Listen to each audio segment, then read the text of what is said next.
बता दें कि दिन दहाड़े बाइक सवार अपराधियों ने जेल में कार्यरत डाटा ऑपरेटर को बीच सड़क पर ताबड़तोड़ 3 गोलियों से छलनी कर दिए, जहां उनकी दर्दनाक मौत हो गई है। बता दें कि ये घटना मधुबनी जिला के आरएस थाना अंतर्गत बेहट गांव के नजदीक हुई है। बेहट के नजदीक शांतिनाथ महादेव मंदिर है, जहां बाइक सवार अपराधी डाटा ऑपरेटर को पीछा करते हैं। डाटा ऑपरेटर को अपराधियों ने घेर लिया। बाइक सवार ऑपरेटर ने बाइक को सड़क पर छोड़ करके किसी के घर में घुसने लगे।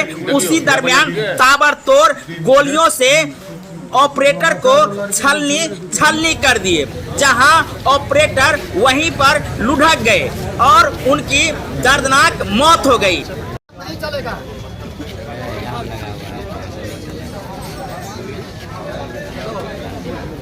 अपना तो बचाव के लिए अपना अंदर भागे, वहाँ जाके गोली मारे। मतलब ये जा रहे थे अपने काम पे? हाँ, यही झंझारपुर थाना जो है ना, ये जेल जो है उसी में कार्यरत थे। बड़ा बाबू हैं, बड़ा बाबू जी। तो ये जो अभिरंजन नाम है इनका। तो ये उस घर में खुद को डिफेंस करने के लिए? हाँ, यहाँ रोड पे ही उन पे गोली चलाया, तो भागे अंदर जाके फिर गोली मारा। ये यहाँ की जो है वो